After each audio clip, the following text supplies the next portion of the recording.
월드와이드 웹 2021년 컨퍼런스에서 발표가 된 Modeling Human Motives and Emotions from Personal Narratives Using External Knowledge and Entity Tracking에 대해서 살펴보도록 하겠습니다. 일단 논문은 2명의 저자로 구성이 되어 있고요. 그리고 그 논문 URL은 화면 가운데 나와 있는 부분과 같고요. 아래쪽에는 논문 첫 페이지 상단이 나와 있습니다. MIT 미디어 랩스에서 출판한 논문입니다. 이 연구의 모티베이션에 대해서 먼저 살펴보도록 할게요. 퍼스널 내러티브, 예를 들어서 페이스북 담벼락 등과 같은 것을 생각하시면 되겠는데요. 그런 퍼스널 내러티브에는 다양한 엔티티 혹은 등장인물들, 캐릭터들이 등장할 수가 있는데 이런 그 엔티티 혹은 캐릭터들마다의 감정 상태나 동기와 같은 것들이 그 내용에 담겨 있다. 그리고 이러한 그 감정 상태 그리고 동기, 여기서 이제 이모션 스테이트, 모티브라고 해놨죠. 이것들을 학습하고 추론할 수 있는 모델을 만들게 되면 이로부터 여러 가지 대화 상황에 걸맞는 공감형 응답 생성이 가능할 것이다 라고 보는 겁니다. 예를 들어서 화면 하단의 왼쪽에 보시면 이게 이런 퍼스널 내러티브의 한 가지 예시라고 보시면 되겠는데요. My dad just turned 60, 블라블라블라 해서 I feel so relieved 까지 있습니다. 여러 개의 문장으로 구성이 되어 있죠. 이 내러티브를 구성하는 각각의 문장들마다 이 화면 오른쪽과 같이 My dad 혹은 I라는 내레이터, 이것들을 이제 등장인물이나 엔티티와 같은 개념이라고 보시면 되겠고요. 각각의 엔티티별로 가지고 있는 이 모티브라든지 혹은 여기서는 이 이탈릭체로 되어 있는 이 이모션 스테이트와 같은 것들을 추출을 해내는 그런 예시를 보고 있습니다. 제일 위에 있는 것은 그 내러티브의 첫 문장이죠. 그리고 아래쪽으로 내려가면서 두 번째, 세 번째 문장들에 대해서 각각의 엔티티별 모티브와 그리고 이모션 스테이트가 각각 표시가 되어 있습니다. 자, 어쨌든 이 첫 문장을 예로 들어서 좀 보자면 My dad just turned 60 and I just love my dad to bits 라고 되어 있고요. 이 하나의 문장 안에는 I도 등장하고 My dad도 등장하고 있습니다. 두 번째 문장에서는 My dad라든지 I라는 구체적인 엔티티가 등장은 하지는 않았지만 그럼에도 불구하고 My dad와 그리고 I라는 서로 다른 엔티티에 대해서 이모션 스테이트라든지 모티브와 같은 것들이 추출이 되고 있는 걸 볼 수가 있어요. 자, 어쨌든 간에 다시 돌아와서 제 첫 번째 문장으로 보자면 My dad와 같은 경우에는 이 모티브가 to be loved, to celebrate with his son 이라고 되어 있고요. 이 부분은 이 텍스트상에서 일부 등장하는 그런 키워드들도 있지만, 그런 어휘들도 있지만 그렇지 않은 어휘들도 있죠. 그리고 감정 상태에 대해서도 있고요. 그리고 I라는 또 다른 엔티티에 대해서도 모티브와 그리고 이 감정 상태에 대한 부분들이 추출이 되어져 있습니다. 여기서 주목할 것은 동일한 문장에 해당되는 것이라 할지라도 서로 다른 엔티티들은 서로가 다른 모티브라든지 이모션 스테이트를 가질 수 있다라는 것입니다. 이 논문의 저자들이 일부러 그런 것인지는 알 수가 없지만 이 논문에서는 다른 여타의 그 공학 계열 논문에서와는 좀 사뭇 다른 특징이 한 가지 보인다고 할 수가 있겠는데요. 동일한 개념을 나타내는 서로 다른 두 가지 혹은 세 가지의 어휘를 별다른 정의 없이 사용한다는 것입니다. 물론 그 문맥을 잘 곰곰이 생각해 보면은 이 서로 다른 어휘가 같은 것을 의미하는 것이구나 라는 것을 결국엔 알 수가 있게 되기는 하지만 명확하게 정의를 하지 않고 그냥 막 사용을 하고 있기 때문에 굉장히 신경 써서 논문을 읽을 수밖에 없어요. 예를 들어서 이모션 스테이트라는 이런 용어를 처음에 써놓고 별다른 정의 없이 피겨와 같은 경우에서는 이모셔널 리액션이라는 단어가 등장을 한다든지 서로 다른 이런 어휘들이 심심치 않게 별다른 정의 없이 불쑥불쑥 등장을 하게 됩니다. 이러한 경향은 논문 전반에 걸쳐서 계속되고요. 심지어는 실험에 사용하는 데이터의 그 클래스 레이블들, 분류 문제라고 했을 때 클래스 레이블들의 체계는 굉장히 중요하지 않겠습니까? 그런데 이 체계에 대한 별다른 명확한 정의 없이 그냥 설명을 하고 있고요. 솔직히 약간 미심쩍긴 합니다만, 어쨌든 이런 그 말씀을 서두에 드리는 이유는 이 논문에서는 굉장히 서로 다른 어휘들이 별다른 소개도 없이 그냥 마구 사용이 되고 있는데, 최대한 이 영상에서는 한 가지의 용어로 통일시켜서 설명을 해보도록 하겠습니다. 자, 그러면 problem, challenging issue, solution, 그리고 contribution에 대해서 이야기를 해볼게요.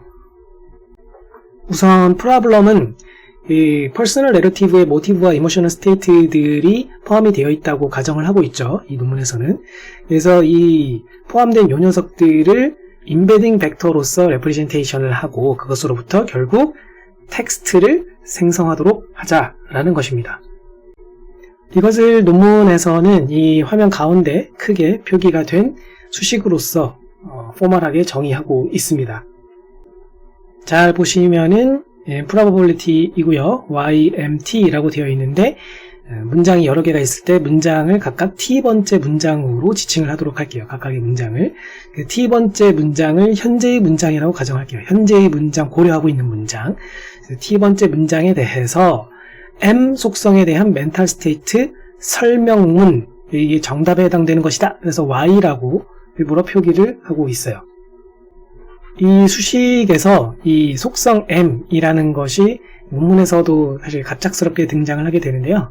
여기서 말하는 속성이라는 것은 결국에는 그것이 emotional reaction 혹은 emotional state에 대한 것이냐 아니면은 그 모티브에 대한 것이냐를 지칭하는 것이라고 생각을 하시면 되겠어요. 그래서 여기서도 M이라는 게 별도로 표기가 되어 있죠. 자, 여기 conditional probability입니다. 그래서 이 세로 바를 기준으로 해서 오른쪽은 given 되어 있는 녀석들이고 왼쪽은 이제 probability에 해당되는 그 대상인 그 요소를 가리키는 것이죠. 그래서 T번째 문장에 대해서 속성 M에 대해서 그것은 emotional state에 대한 것일 수도 있고 혹은 모티브에 대한 것일 수도 있습니다. 어쨌든 해당되는 속성에 대해서 멘탈 스테이트의 설명문을 쓰도록 하자라는 겁니다. 자, 여기서 용어를 또 한 가지 분명히 짚고 넘어가야 되는데요. 멘탈 스테이트라는 용어를 이 논문에서 사용을 할 때는 모티브와 이모션 스테이트를 싸잡아서 멘탈 스테이트라고 부른다고 생각하시면 되겠습니다. 그러므로 멘탈 스테이트에서의 특정 요소라 하면, 특정 속성이라 하면 그것은 모티브가 될 수도 있고 이모션 스테이트를 의미하는 것일 수도 있다라는 것이죠. 그래서 소문자 M은 이것이 모티브에 대한 것인지 이모션 스테이트에 대한 것인지를 지칭한다고 보실 수 있겠는데 여기서 X react, X intent라고 되어 있는 것도요. 이게 정확히 무엇을 의미하는지를 단 한 문장으로도 설명을 하고 있지 않습니다. 그래서 이 본 영상에서는 이 부분을 확실하게 잡고 용어에 대한 정의를 확실하게 잡고 넘어가야 될 것 같은데요.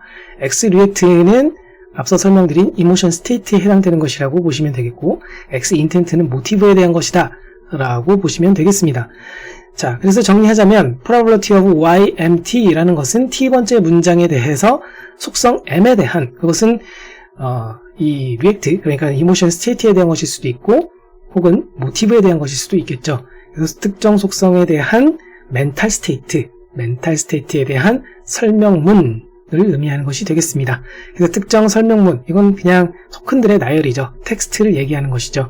그것에 대한 probability를 의미하는 것이 되겠습니다. 이 probability는 conditional probability이고 이 세로 바를 기준으로 해서 오른쪽 부분이 이제 given 되어 있는 그런 컨디션에 해당되는 조건들이라고 볼 수 있겠죠. ST라는 것은 T번째 문장을 얘기하고요. 자, 그래서 여기서 또 한번 헷갈리게 되는 거예요. 이미 T번째 문장이 주어져 있는데 T번째 설명문을 또 쓴다고? 라고 생각을 할 수가 있거든요.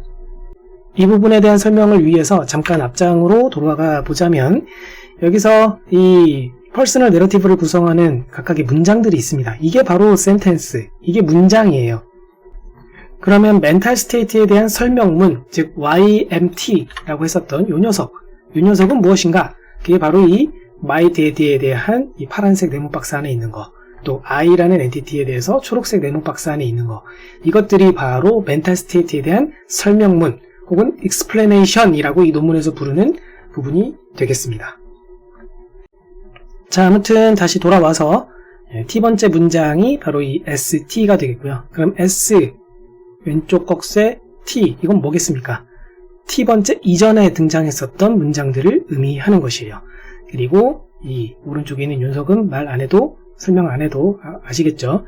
이 YMT를 이제 응용해 보면 이게 무슨 뜻인지 이해가 되실 것 같고요. 그리고 이 J라는 것은 J번째에 해당되는 entity 혹은 등장인물, 캐릭터를 의미한다고 보시면 되겠습니다. 자, 그렇다면 결국 이 probability가 의미하는 것은 어떻게 해석할 수 있겠습니까?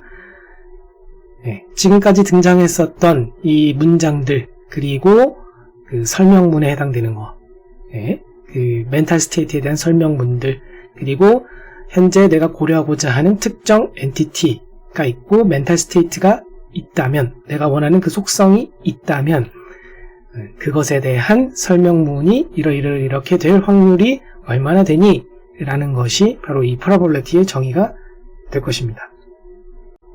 예를 들어서 앞장으로 다시 돌아가 본다면 이 my dad가 엔티티 0번째, I가 엔티티 1번째, E0, E1 그런 식으로 정의해서 볼 수가 있을 것이고요. 특정 엔티티가 주어져 있을 때 나는 my dad라는 엔티티에 대한 explanation을 원해 라고 하면 현재까지 주어졌었던 모든 센텐스, 이건 이제 첫 번째니까 자기 자신만 있겠죠. 그리고 이전에 있었던 또 다른 explanation까지 다 고려를 해가지고 my dad라는 특정 엔티티에 대해서 나는 특히 모티브를 보고 싶어 혹은 이모션 스테이트를 얻고 싶어 하면 그 부분에 대한 설명문이 이렇게 나온다라는 것입니다. 자, 이제 챌린징 이슈에 대해서 보도록 하겠습니다. 두 가지로 정리해 볼 수 있겠는데요. 첫 번째는 이모션 스테이트와 같은 것들이 태깅되어 있는 데이터가 부족하다는 것입니다. 일단 데이터가 없으면 아무것도 할 수가 없겠죠. 그리고 두 번째는 엔티티 혹은 캐릭터들이 이제 가지고 있는 그 멘탈 스테이트에 변화하는 그 양상을 어떻게 다룰 것인지에 대한 그 방법을 제시하는 것이 필요하다라고 두 가지의 이슈를 던지고 있습니다. 이에 대한 솔루션으로 이렇게 두 가지를 정리해서 제시하고 있습니다. 첫 번째는 역시 데이터셋 구축이고요. 두 번째는 트랜스포머를 기반으로 설계된 네모라고 이름 붙인 모델입니다.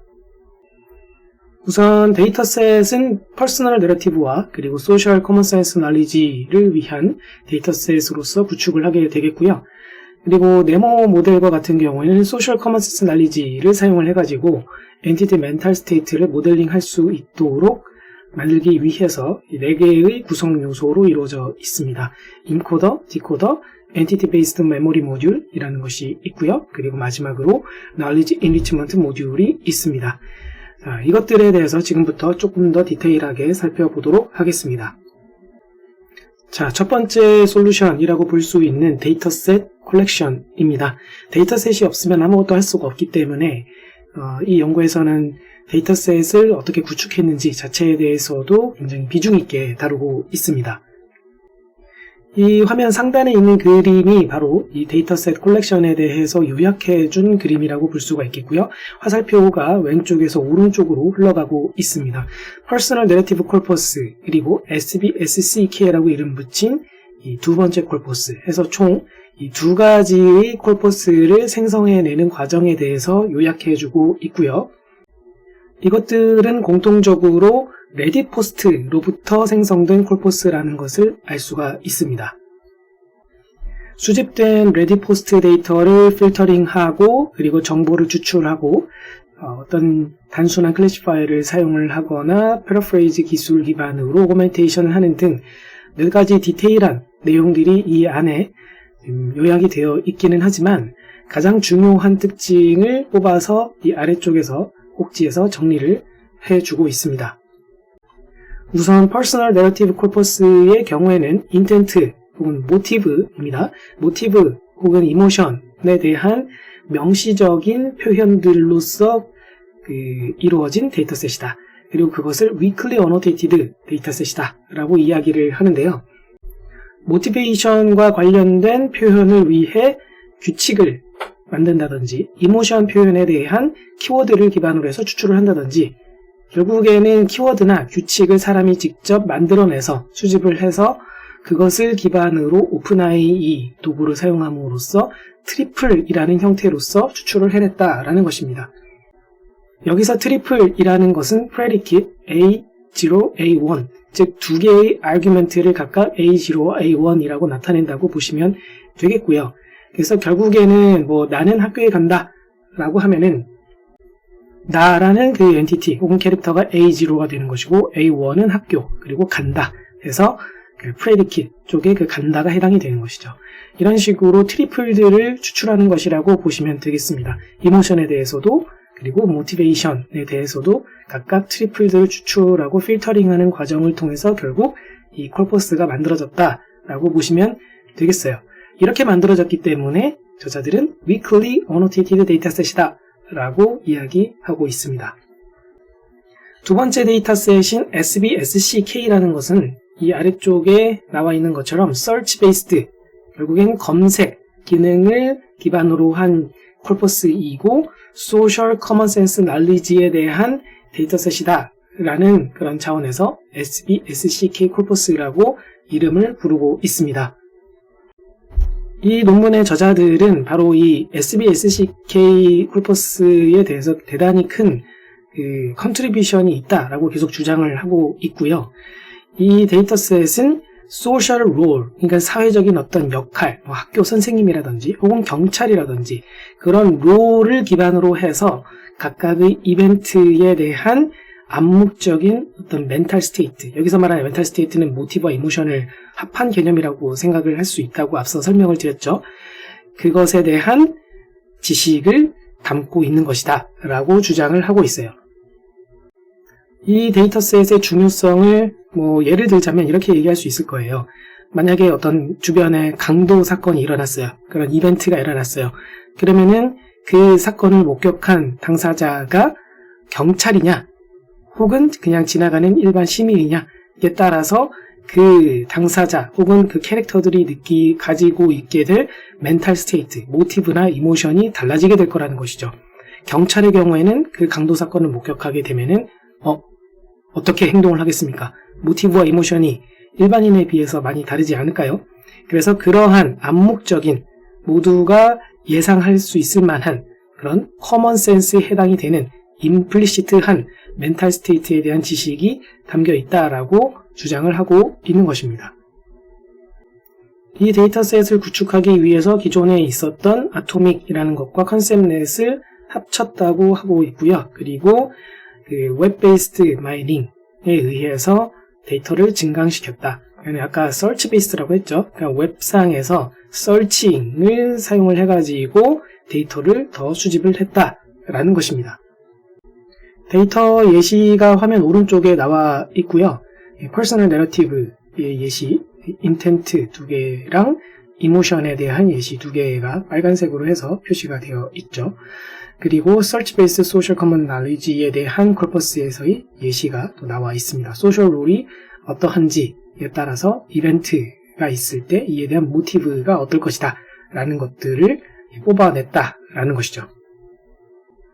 이렇게 구축된 데이터 혹은 콜퍼스의 통계량은 화면 위쪽에 나와 있는 것과 같습니다. 퍼스널 내러티브와 같은 경우에는 내러티브 개수가 대략 43만 개 정도가 되고요. SBSCK 데이터셋의 경우에는 이벤트들 중에서 모티브가 함께 있는 것, 이모션이 함께 있는 것들에 대한 개수가 각각 10만 개, 7만 개 정도가 되고 있습니다.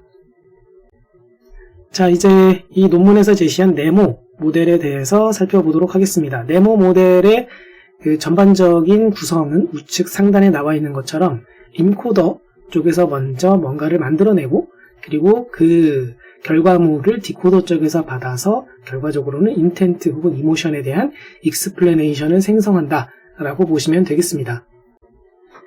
인코더와 디코더 외에도 엔티티 베이스 메모리 모듈이라는 녀석과 knowledge enrichment 모듈이라는 녀석이 존재하고 있고요. 각각 파란색, 빨간색, 초록색, 노란색으로 되어 있으며 이것을 이 왼쪽 부분에서 설명해주는 각각의 꼭지들마다 해당 색깔로 밑줄을 쳐놨어요. 자, 그럼 노란색으로 되어 있는 녀석은 바로 이 Knowledge Enrichment 모듈을 얘기하는 것이죠. 그래서 이에 대한 설명부터 먼저 살펴보도록 하겠습니다. Knowledge Enrichment 모듈은 이 그림에서 보여지는 것처럼 인풋으로, 입력으로 두 가지를 받고 있습니다. M과 ST인데요. M과 ST가 각각 무엇을 의미하는지는 앞에 슬라이드에서 정의를 내렸었죠. M은 어떤 속성에 대한 것이냐, 멘탈 스테이트에서 어떤 것에 대한 것이냐를 지칭을 하는 것이고, ST라는 것은 T번째 문장을 의미하는 것이었습니다. 자, 그럼 T번째 문장을 현재의 고려하는 문장이라고 한다면 현재 주어진 T번째 문장과 그리고 고려하고자 하는 특정 그 속성이 주어져 있을 때 이것을 입력으로 받아서 결국은 RMT라고 표기가 된 녀석을 생성하게끔 설계가 되어 있는데요. 이 결과물은 인코더에도 사용이 되고 디코더에도 사용이 되는 식으로 설계가 되어 있습니다. 그만큼 이 Knowledge Enrichment 모듈에서 생성된 그 결과물이 중요하다라고 볼 수가 있겠는데요. 그럼 이 결과물은 과연 어떤 정보를 담는 것으로 볼 수가 있는가? 이 Knowledge Enrichment 모듈이 디자인된 목적은 당초에 무엇이었냐면 주어진 요 M에 걸맞게 현재의 문장, ST를 의미하는 것이죠. 현재의 문장을 인베딩 벡터로서 변환을 해주는 것이에요. 결국은 이 생성된 RMT라는 것은 임의의 디멘전을 가진 리얼 넘버드 벡터라는 것입니다. 그리고 이 벡터를 만들어내기 위한 이 Knowledge Enrichment 모듈의 실체는 무엇이냐면 Event BERT라는 또 다른 트랜스포머 기반의 모델이 되겠고요. 그리고 이 모델은 Ampere Loss라는 것을 사용을 해서 SCK corpus, 앞서서 그 소개드린 데이터셋 중에서 두 번째 데이터셋이죠. Common Sense Social Knowledge에 대한 데이터셋, 그것으로부터 프리트레이닝이 완료된 Event BERT라는 것을 사용을 해서 생성된 인베딩 벡터입니다. 이제 두 번째 구성 요소인 인코더를 보겠습니다. 인코더의 목적은 두 가지인데요. 첫 번째는 과거 내용, 컨텍스트라고 볼 수가 있겠고, 그것의 실체는 요 녀석이죠.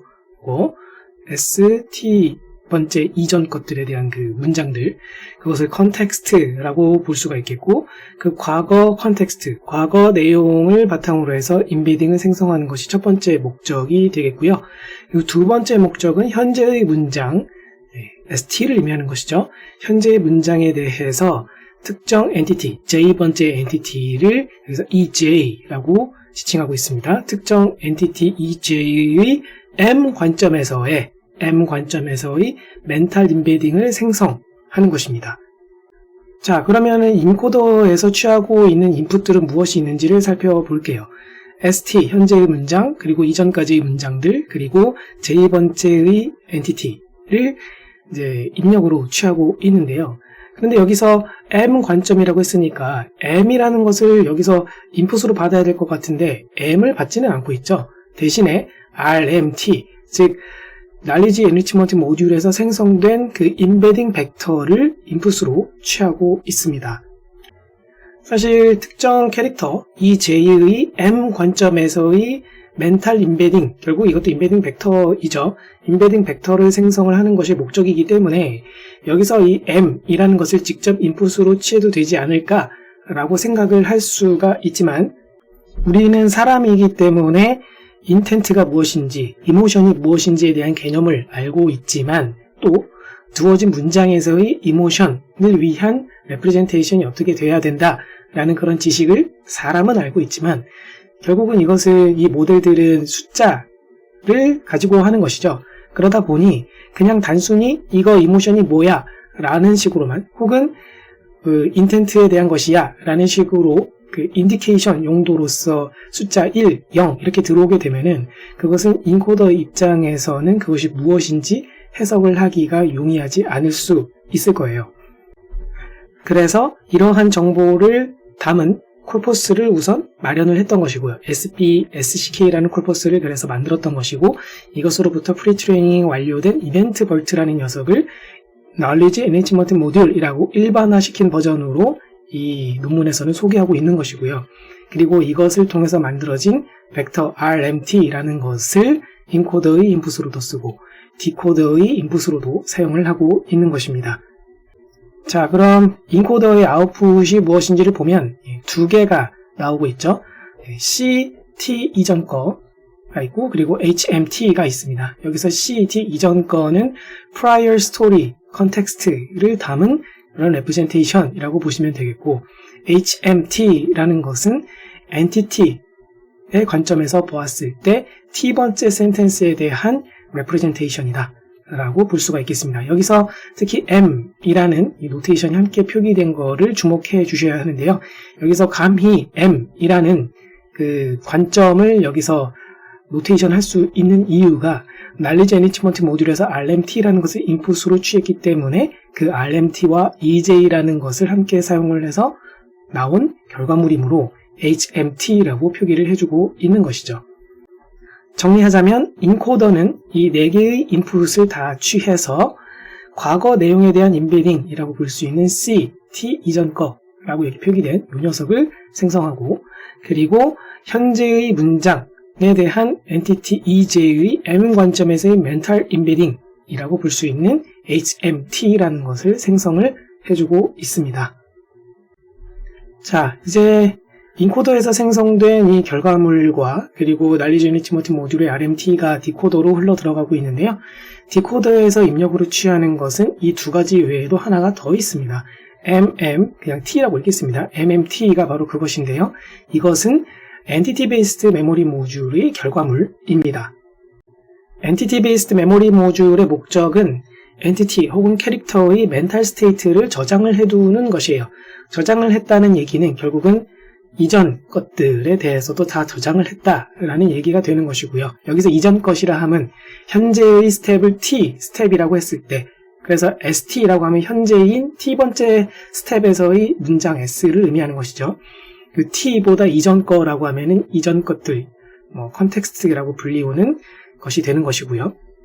그래서 이 엔티티 베이스드 메모리 모듈은 말 그대로 저장소이기 때문에 T보다 이전 것들에 대한 그 엔티티들에 대한 멘탈 스테이트가 다 저장이 되어 있다라고 보실 수가 있어요. 그래서 엔티티의 과거 멘탈 스테이트에 대한 정보를 담은 것을 디코더에 제공을 하고 있는 것이고요. 이를 토대로 디코더는 적절한 레프레젠테이션을 만들어낼 수가 있게 될 겁니다. 자, 여기 그림에서 디코더에서 나온 결과물이 점선으로 해서 다시 엔티티 베이스드 메모리 모듈로 들어가고 있는 이유가 무엇이냐면 결국은 이 메모리 모듈은 말 그대로 매 스텝에서의 그 멘탈 스테이트를 저장을 해두는 곳 아니겠습니까? 그렇기 때문에 디코더를 통해서 최종적으로 만들어진 그 레프레젠테이션이라는 것은 잠시 후에 말씀을 드리겠지만 그것은 결국 주어진 특정 엔티티의 M 관점에서의 텍스트를 생성하기 위한 정보가 여기다 담겨 있거든요. 그렇기 때문에 그 정보를 다시 저장소에다가 넣어두는 것이죠. 그래야지 그것을 다음번 문장, 여기서는 이제 보여지지 않는 미래, 즉 T 플러스 1번째 문장을 위한 레프레젠테이션을 생성을 할 때 다시 이 저장소에서 그 정보를 꺼내서 쓸 수 있게 되는 겁니다.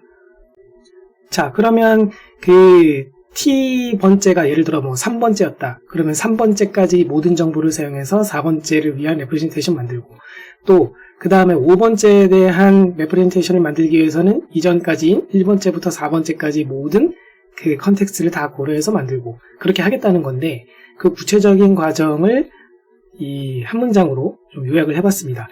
디코더에서의 최종 결과물 레프레젠테이션, 요거 얘기하는 거죠. 그 레프레젠테이션과 최근 값에 대한 weighted average 형태로 쓰여있잖아요. 여기서 말하는 최근 값이라는 것은 엔티티 베이스드 메모리 모듈 안에도 기억이라는 형태를 가지고 있어요. 그 기억이 결국에는 벡터라고 보시면 되겠고요. 그 벡터로서 기존까지의 그 멘탈 스테이트 기억을 갖고 있는데 그것의 가장 최신 값과 최근 값과 그리고 디코더에서 방금 만들어낸 따끈따끈한 최종 결과물 간의 weighted average 형태로서 계속 유지를 하고 있습니다. 자, 이제 마지막으로 디코더입니다. 디코더의 목적은 현재의 문장, T번째 문장에서 주어진 엔티티에서 m 관점의 텍스트를 생성하겠다. 자, t번째 문장이라는 것은 이미 주어져 있다라는 거죠. 이 문장은 이미 주어져 있어요. 그럼 이 문장을 바탕으로 보건대 어떤 특정 엔티티에 대한 인텐트라든지 혹은 이모션이 어떠한지에 대한 설명 문장을 만들어내고 싶다라는 것이죠. 그래서 그것이 디코더의 목적이에요. 논문의 저자들은 디코더를 사용을 할 때 first pass 방식과 second pass 방식으로 해서 소개를 하고 있고요. 그래서 first pass라는 것은 현재의 엔티티 멘탈 스테이트 레프레젠테이션과 컨텍스트 기반으로 멘탈 스테이트 텍스트를 생성한다. second pass는 엔티티의 과거 멘탈 스테이트까지 사용을 해가지고 멘탈 스테이트 텍스트를 생성한다. 말로만 이렇게 읽으면은 좀 복잡스럽게 보이실 수 있겠습니다만 결국은 요지는 무엇이냐면 여기서 엔티티 베이스드 메모리 모듈에서 제공하고 있는 요거 있죠? 요 정보를 적극 활용할 것이냐 안 할 것이냐입니다. 이것을 활용을 하게 되면 second pass, 그렇지 않으면 first pass라고 보시면 되겠습니다. 자, 이렇게 해서 네모를 구성하고 있는 4가지 구성 요소에 대한 전반적인 설명은 마쳤고요. 이 우측 상단에 있는 이 그림과 같이 이 네모라는 구조는 굉장히 제너럴하게 설계가 되어 있고 그렇게 제시가 되어 있어요. 날리지 인리치먼트 모듈을 비롯해서 이 4가지의 모듈들은 그 내부의 구체적인 구현은 얼마든지 달라질 수가 있을 것이고요. 하지만 이 논문에서는 사실 인코더나 디코더를 구현을 할 때 사실 트랜스포머의 구조를 거의 가져오다시피 해서 구현을 하고 있습니다. 자세한 내용은 논문을 직접 참고하시면 되겠고요. 날리지 인리치먼트 모듈과 같은 경우에도 이 논문에서 이벤트 벌트를 설계한 것이 아니라 다른 연구에서 이미 만들어진 녀석이에요. 그것을 SBSCK 콜퍼스, 자신들이 구축한 이 콜퍼스를 사용해서 프리트레이닝을 해서 사용을 하고 있는 것이죠. 또한 엔티티 베이스드 메모리 모듈과 같은 경우에도 앞서 설명드린 대로 이 단순한 동작, 이 디코더의 최종 결과물과 가장 최근 값의 웨이티드 에버리지 형태로서 유지를 하고 있다 라고 소개드린 그 단순한 로직에 의해서 구현이 되어 있습니다. 자, 이러한 구조를 취하되 이 인코더나 디코더를 비롯한 4가지 구성 요소의 구체적인 그 모델의 구조는 얼마든지 달라질 수가 있을 겁니다. 화면의 우측 하단에는 이러한 네모로부터 생성되는 결과물 예시를 보여주고 있고요. 가장 위에 있는 인풋 텍스트, 말 그대로 이제 이 S를 지칭하는 것이죠. 컨텍스트는 T보다 이전 번째의 문장들을 의미하는 것이고 source라고 되어 있는 게 이 T번째 스텝의 문장을 의미하는 것이다 라고 생각을 하시면 되겠고요. 엔티티나 캐릭터는 여기서는 Mary, 이 오른쪽에서는 I, myself를 의미하는 것이죠. 그것을 가정을 하고 있고 이랬을 때 GPT로부터 생성된 결과물 그리고 자신들이 제시한 네모 모델이죠. 네모 모델에서 first pass를 통해서 생성한 것, second pass를 통해서 생성한 것 예시 결과물을 보여주고 있습니다. 몇 가지 주요한 부분만 살펴보자면 first pass에서는 이 모티브 추출된 것을 보았을 때 to have a relationship 이라는 게 있는데요. 이것이 first pass로부터 나온 결과물일 때 second pass에서는 조금 더 디테일한 결과가 나온 걸 볼 수 있어요. To have a relationship with John. 결국엔 존과의 relationship을 가지려고 해 라는 이 모티베이션은 과거의 컨텍스트를 통해서 유추할 수 있었기 때문에 그래서 이렇게 나오는 거죠. 그래서 second pass가 얼마나 유용한 것인지를 강조하기 위해서 이런 실험 결과물을 제시하고 있습니다. 자, 이제 실험 결과를 보도록 하겠습니다. 첫 번째 살펴볼 것은 explanation generation에 대한 타스크가 되겠고 mental state explanation은 생성하는 것이 타스크입니다. 매트릭은 코사인 시밀러리티를 사용을 한다고 설명이 되어 있어요. 자, 이렇게 설명을 드리면 오잉? 하고 좀 이상하게 생각을 하실 수도 있는데요. 여기서 만들어질 mental state explanation이라는 것의 실체는 바로 이런 것들입니다. 이런 거. 바로 어떤 그 구라고 볼 수 있는 그런 텍스트라고 생각을 하실 수가 있는데요. 이러한 텍스트가 결과물로 생성되었을 때 그것을 구성하는 월드 벡터들에 대한 평균 또는 최대치를 구하고 그것이 정답에 해당되는 것과 가지는 코사인 시밀러리티를 계산을 했다는 것입니다. 그렇게 해서 그것을 바탕으로 더 가까울수록 성능이 높다라고 가정을 한 것이죠. 설명할 때는 편의상 제가 문장이라는 말로 다 퉁쳐서 설명을 드리고 있습니다만, 앞서 설명드린 대로 이 멘탈 스테이트 익스플래네이션이라는 것의 실체는 이런 형태라고 보시면 되겠습니다. 실험에 사용한 테스트 데이터셋에 대한 통계는 왼쪽 표와 같고요. 그리고 실험 결과가 이 오른쪽에서 요약이 되어 있습니다. 이 표에서 위쪽 A라고 표기된 것에서는 Personal Narrative Corpus에 대한 실험 결과이고요. 그리고 Story Common Sense 데이터셋, 두 번째 데이터셋이죠. 그것에 대한 실험 결과가 아래쪽에 나와 있습니다. 여기서 average, AVG라고 표기된 것과 VE라고 표기된 것은 각각 위에서 제가 앞서 설명드릴 때 평균치 또는 최대치를 구한다고 설명을 드렸었죠. 그래서 AVG는 평균을 의미하는 것이고요. VE는 최대치를 의미하는 것이다 라고 생각을 하시면 되겠습니다. 그래서 이 두 가지 서로 다른 방식을 통해서 시밀러리티를 구했을 때 성능이 지금 보시는 바와 같습니다. 기존의 연구들 중에서 가장 컴페어러블한 성능을 보여주고 있다고 생각할 수 있는 것은 GPT가 되겠고요. 그리고 네모가 역시 성능을 딱 보시면 더 높다는 것을 알 수가 있습니다. 스토리 커먼 센스 데이터셋에 대해서도 비슷한 실험 결과 양상이 보여지고 있고요. 퍼스널 내러티브 코퍼스 데이터셋에 대해서는 조금 더 디테일한 실험들, 에이블레이션 테스트들이 수행이 되었습니다. 여기서 네모 바로 아래쪽에 있는 comet ripple, 이건 이제 replacement를 의미하는 것이고요. 그러니까 comet으로 바꿔치겠다라는 건데, 어디를 바꿔치겠다라는 거냐면 knowledge에 대한 embedding. 앞서 네모 구조상에서 이 부분을 얘기하는 것이죠. 이 부분에 대한 그 결과물 RMT로서 결과물을 내주는 이 부분을 comet이라는 기존의 다른 것으로 바꿔서 실험을 수행했을 때의 결과를 보여주고 있습니다. 이 외에도 이 네모를 구성하는 다른 구성 요소들을 뺐을 때, with, out이에요, 이게.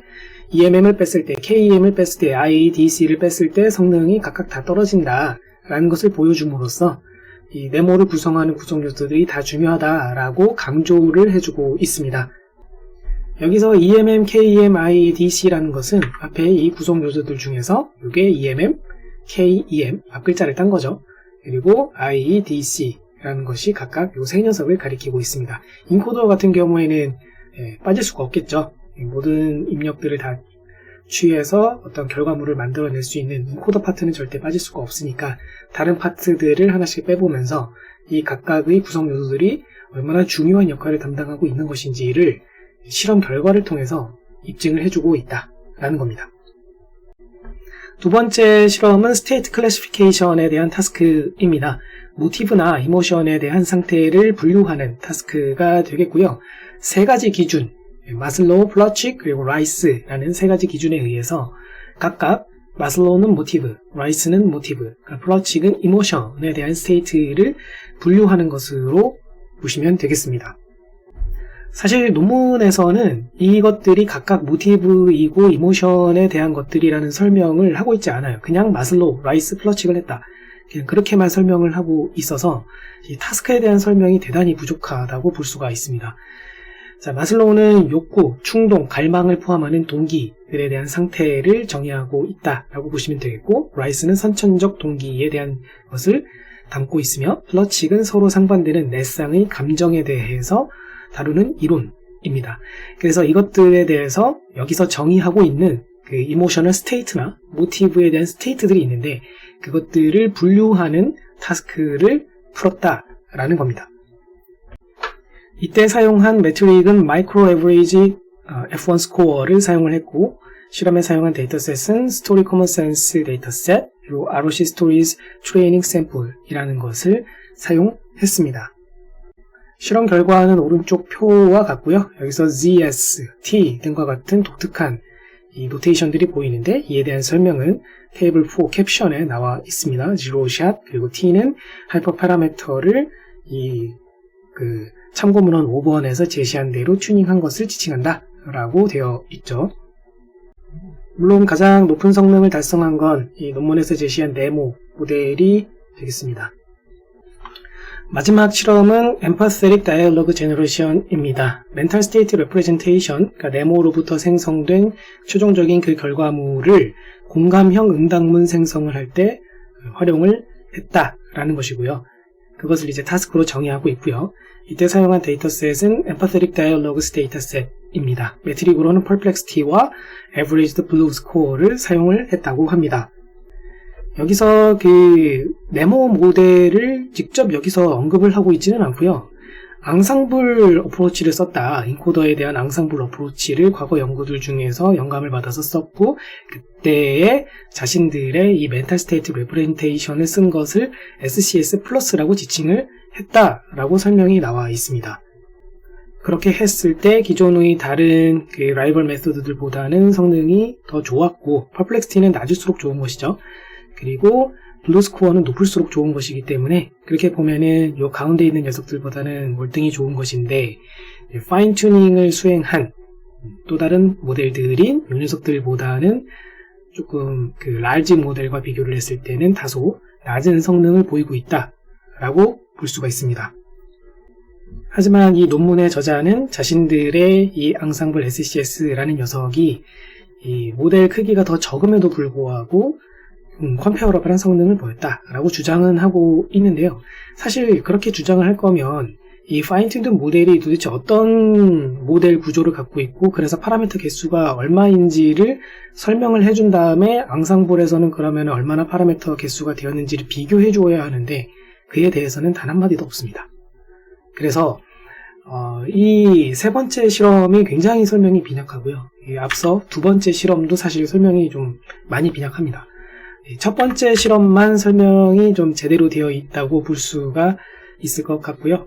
사실 뭐 이 첫 번째 실험이 본 이 논문의 주된 목적이었으니까 이쪽에 좀 더 많이 힘을 썼다는 것은 부정할 수 없겠지만 이 두 번째 실험도 그렇고 세 번째 실험도 그렇고 굉장히 설명이 그냥 부실한 정도를 넘어서서 이거는 뭐 읽었을 때 도저히 사실 이 논문 내용만 가지고서는 절대로 팔로우업을 할 수 없을 만큼 설명이 되어 있어요. 그래서 정리하자면 실험은 정말 많이 했고 그래서 고생 많이 한 건 알겠는데 좀 컨트리뷰션이 붕 뜨는 느낌이 든다.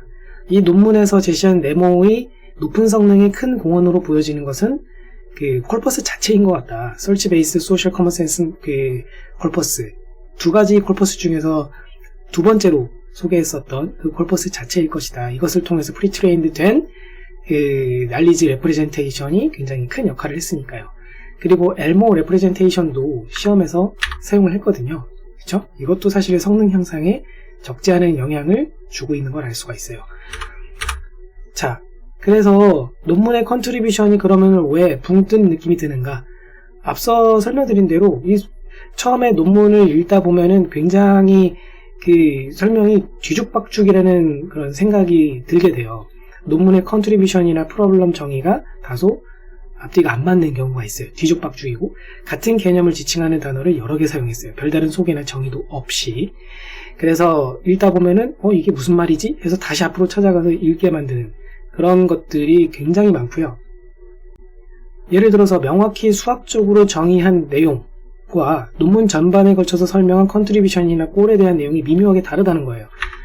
여기서 프로블럼 정의를 보시면 이렇게 이것이 우리가 하고자 하는 것이야, 이것이 우리의 골이야 이렇게 얘기를 해놓고는 이거에 대해서 다른 파트에서 설명을 할 때는 또 미묘하게 달라요. 그래서 논문을 읽다 보면은 한 번 읽어서는 이쪽에 백그라운드가 있는 사람이라 할지라도 이게 도대체 무슨 소리 하는 거지? 해서 다시 처음부터 읽어야 되고 또 다시 읽어봐야 되고 그것을 반복하게끔 만드는 그런 논문이었다라고 볼 수가 있을 것 같고요. 논문의 실험 부분은 컨트리뷰션하고 좀 연계가 좀 잘 되지 않는 그런 모양새여서 논문을 다 읽고 나면은 그래서 어쩌라는 거지? 이런 생각을 개인적으로는 조금 했었습니다. 어쨌든 지금 이 고찰에서 나열된 것들은 지극히 저의 개인적인 의견에 불과하므로 논문 읽는 분들에 따라서 얼마든지 달라질 수도 있을 것임을 말씀드립니다.